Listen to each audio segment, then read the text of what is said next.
Hi everyone. आप सबने भी अठरा का लफ्ज़ सुन रखा होगा अपने इर्द गिर्द लोगों से कि अठरा क्या बीमारी है, क्या होता है। अक्सर ख़वातीन आती हैं और कहती हैं जी हमें अठरा का इलाज करवाना है। देखिए साइंसी एतबार से अगर मैं सोचूं तो अठरा जो है ऑब्स एंड जाइनी में कोई टर्म ही नहीं, कोई बीमारी का नाम ही नहीं है।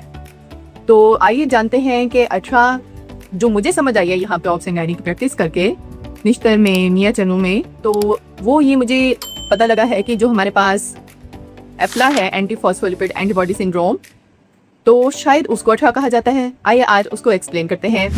मैं हूँ डॉक्टर हिरा राशिद, कंसल्टेंट गायनेकोलॉजिस्ट। मैं ऑब्स एंड जाइनी की प्रैक्टिस मियाँ चनू में करती हूँ।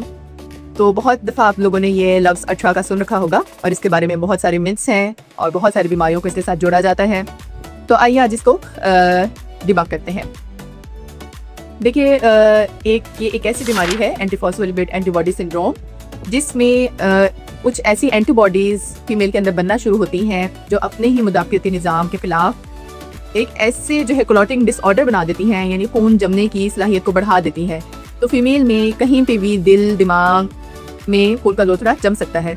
अगर इसको प्रेगनेंसी से रिलेट करें तो हमल के दौरान इसके बहुत सारे नुकसान हैं, जैसे कि बार बार मिसकैरेज होना, हमल का बार बार ज़िया होना, बच्चे का पेट में फौत हो जाना, वक्त से पहले दर्द लग के बच्चे की डिलीवरी हो जाना, और इसके अलावा ब्लड प्रेशर का हाई हो जाना जिसे प्री एक्लेम्शिया प्रेगनेंसी में कहा जाता है, बच्चे की ग्रोथ मुतासिर होना, IUGR यानी इंट्रायूट्राइन ग्रोथ रिटार्डेशन, बच्चे ने माँ के पेट में ग्रोथ ही रोक दी, पानी का ख़त्म हो जाना। इस तरह के मसाइल ख़वातीन में पाए जाते हैं।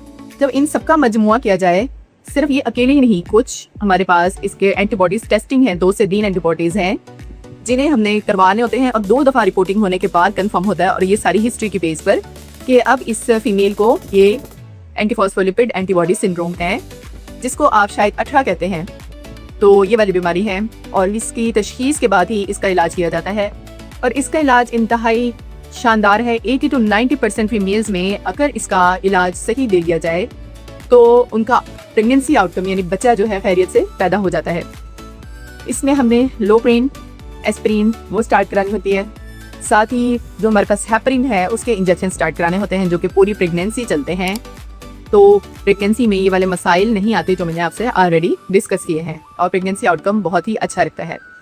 तो ये जो आप लोगों ने अठरा, काला जादू और इस तरह की बीमारियां बना रखी हैं, वो कोई इस बीमारी है नहीं। हाँ, अगर ख़वातीन के बार बार हमल ज़ाया हो रहे हैं, पेट में बच्चे वफ़ात पा रहे हैं, और जितने मैंने आपसे मसले डिस्कस किए हैं वो हैं, तो ये टेस्टिंग कराकर उनके डायग्नोसिस करके स्पेसिफिक इलाज किया जाए जो कि आपका गायनेकोलॉजिस्ट कर सकता है, तो हमल कामयाब हो जाता है।